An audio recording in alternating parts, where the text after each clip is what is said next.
국민의힘이 서울 강서구청장 보궐선거에서 후보를 내기로 한 것 같습니다. 자, 민주당은 진교훈 전 경찰청 차장을 전략 공천하기로 했죠. 서울 강서을을 지역구로 가지고 계신 민주당 진성준 의원과 이 얘기 한번 나눠보도록 하겠습니다. 의원님 안녕하세요. 네, 안녕하십니까. 거기서 재선하셨죠? 3선.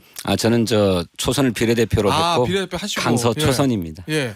그래도 지금 강서에서 계속 몇 년 활동하셨으니까 아마 지역 사정을 잘 아실 건데 국민의힘이 애초에는 좀 무공천할 것 같은 보도가 있었어요. 그런데 공천을 한다. 그리고 아직 결정된 것은 아니지만 김태우 전 구청장이 유력하다라는 보도가 이어지고 있습니다. 국민의힘이 결국 김태우 전 구청장을 전략 공천할 거로 보십니까? 아니면은 다른 후보를 낼 거라고 예상하고 계십니까? 상대 이 매치업을요. 결국 김태우 전 청장을 공천할 거라고 봅니다. 저는 그렇죠. 예. 지난 광복절에 김태우 전 청장이 특별 사면된 걸 보면서 예.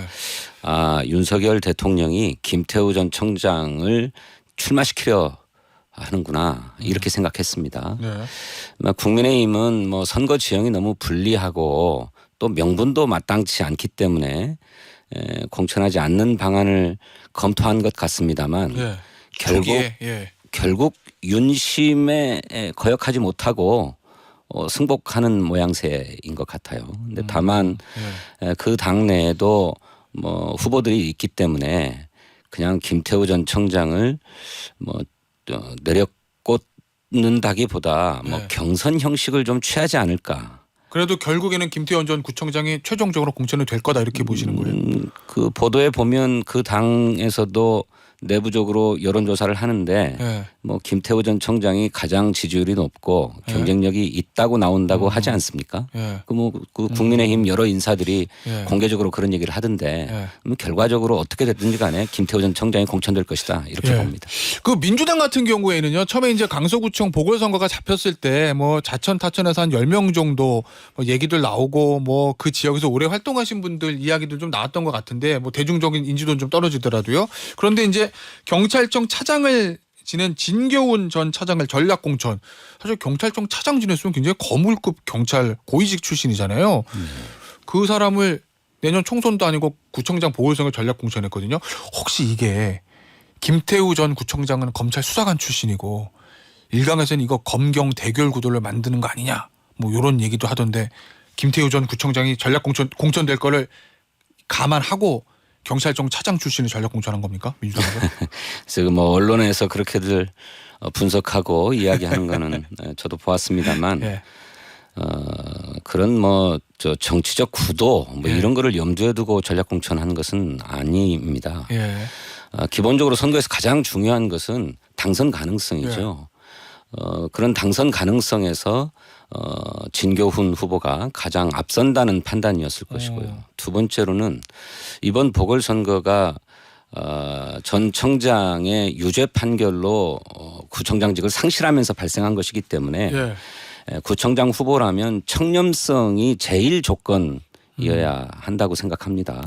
이제 그런 점에서 진교훈 차장은 아까 말씀하신 것처럼 경찰 최고위직에 오르기까지 수많은 인사 검증 과정을 거쳐 왔을 것이고 또 그래서 그만큼 자기 관리가 철저했기 때문에 이번 선거에 내놓는데 그런 도덕적 하자라든지 법적 하자에서 완전히 자유로운 분이다라는 판단 때문에 전략 공천하게 된 게 아닌가 싶습니다. 알겠습니다. 이 선거 구도는 어떻게 전망하시나요? 이게 사실은 수도권에는 거의 유일무이한 보궐선거기 때문에 지역 자체는 민주당이 좀 유리한 지역이긴 하지만 내년 총선 수도권 민심을 볼 수 있는 바로미터가 될 것이다라는 언론의 관측들도 좀 있던데요. 그렇습니다. 그래서 양 당이 모두 사활적이다라고 할 정도로 이 선거에 관심을 갖고 선거에 임할 터인데 이번 선거는 그 자체로 공석이 된 구청장 한 사람 뽑는 선거라기보다 저희들이 볼 때는 윤석열 정권의 폭정을 심판하는 첫 출발점이다 이렇게 생각하고요. 두 번째로는 이번 보궐선거를 발생시킨 책임자 원인 제공자가 어떻게 다시 공천된 거란 말이죠. 있을 수 있는가? 국민의힘 내에도 자신들의 귀책 사유로 발생한 선거에는 공천하지 않을 수 있다라고 하는 규정이 당헌 당규에 있고 네. 이 때문에 국민의힘도 처음에는 굉장히 많이 망설이고 무공천하겠다라는 방침을 굳혀가다시피 한 것 아닙니까? 그런데 공천으로 선언했고 더구나 거기에 다른 사람도 아니라 그 보궐선거 발생의 원인 당사자 를 다시 공천한다라고 하는 거는 도의적으로나 상식적으로나 있을 수 없는 일이죠. 알겠습니다. 네. 자, 이재명 대표 얘기 좀 해보겠습니다. 단식 8일차인데 그 단식장 가보셨을 거 아니에요, 의원님은? 네네. 어떻습니까? 8일 정도 되면은 글쎄 뭐 의학적으로는 굉장히 힘든 상태가 될 수밖에 없을 거라고 하던데 단식 8일인데 지금 상태는 어떻습니까, 이재명 대표? 체력이 급격하게 많이 떨어진 상태고요. 네. 뭐 겉으로 보기에도 체력 손상이 굉장히 크구나 하는 걸 느껴게 됩니다. 그래서 좀 걱정이 많이 돼요. 이렇다 할 뭐 요구 조건이 있는 것도 아니고 또 뭐 물론 요구 조건이 있다고 해서 정부 여당이 그걸 다 수용할 것인가 하는 것도 다시 따져봐야 될 문제입니다만 출구가 마땅치 않은 단식 투쟁이기 때문에 저러다가 완전히 건강을 상하는 게 아니냐 하는 걱정이 됩니다. 말씀하신 대로 좀 출구가 마땅치 않은 이제 그 단식이라고 의원님도 그렇게 말씀하셨잖아요. 그러면 모든 단식이 이제 출구가 있어야 되는데 그럼 지금 상태대로 되면 이재명 대표가 만약에 건강이 안 좋아져서 정말 뭐 건강에 문제가 생길 때까지 계속한다 이런 말씀이신 건가요? 그래야 끝날 수 있는 건가요, 이 단식이? 지금 이재명 대표의 말씀을 들어보면 그럴 각오로 임하고 있는 것 같습니다. 무엇보다도 이재명 대표는 윤석열 정부의 저런 폭정 때문에 우리 국민이 너무나 고통스러운데 이거를 저지할 다른 방법이 없기 때문에 국민의 고통에 동참하겠다라고 하는 심정으로 단식을 하고 있다라고 말씀을 하셨어요. 그 의원님, 뭐 이재명 대표의 지지자와 민주당 지지자들은 이제 이재명 대표의 단식을 뭐 응원하고 지지하겠지만 결국 이제 선거의 승패를 좌우하는 중도층 민심은 어떻다고 파악하고 계세요? 왜냐하면 당내에서 뭐 일부 의견일 수도 있겠지만 이상민 의원 같은 경우에는 단식 이제 중단하자 뭐 이런 얘기까지 하고 있는 상황인데 실제 중도층 여론이라든지 전체 국민 여론들은 이재명 대표 단식에 대해서 어떻게 보고 있다고 파악하고 계신가요? 이재명 대표의 단식 자체에 대해서는 뭐 그렇게까지 곡괭이를 끊어야 될 일이냐라고 생각하시는 분들이 있을지 모르겠습니다만 윤석열 정권의 폭정에 맞서서 야당의 대표가 저런 식으로 저항한다라고 하는 데는 충분히 이해하고 있다고 생각합니다. 그렇습니까? 예. 자, 어제 이재명 대표가 김호준 씨 유튜브에서 했던 얘기들이 지금 보도가 많이 됐던데 국리민복에 반하면 그러면 끌어내려야 한다. 이런 표현을 했습니다. 여기에 대해서 국민의힘은 내란 선동이다, 대선 불복이다, 뭐 이렇게 얘기를 하던데 어떻습니까?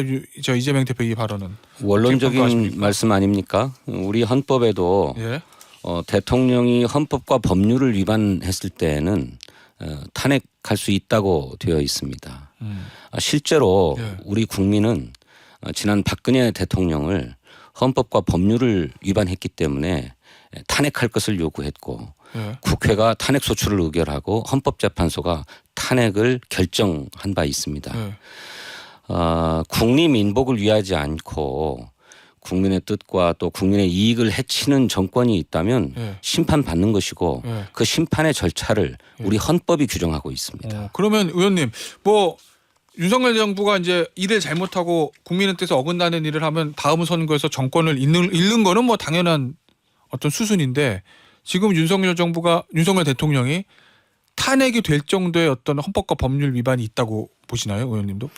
윤석열 대통령이 헌법의 기본 정신과 가치를 부정한 듯한 언행을 지속해왔던 것은 사실이고 또 이 정부의 내각을 구성하고 있는 여러 장관들이 헌법과 법률을 정면으로 위반한 사실들이 최근에 드러나고 있습니다. 그래요? 뭐 대통령을 딱 겨냥해서 한 말이라기보다 우리 헌법이 그렇게 대통령과 내각에 대한 탄핵을 규정하고 있는 만큼 예. 그럼 내란 선동이란 말은 터무니없는 말이고 그 헌법이 정하고 있는 헌정적 절차입니다. 예. 그러니까 그것에 대해서 민주주의의 원론을 얘기한 것이기 때문에 뭐 그렇게 반응할 것은 전혀 아니고 예. 저는 우리 헌법과 법률이 규정하고 있는 탄핵의 대상들이 있는데 예.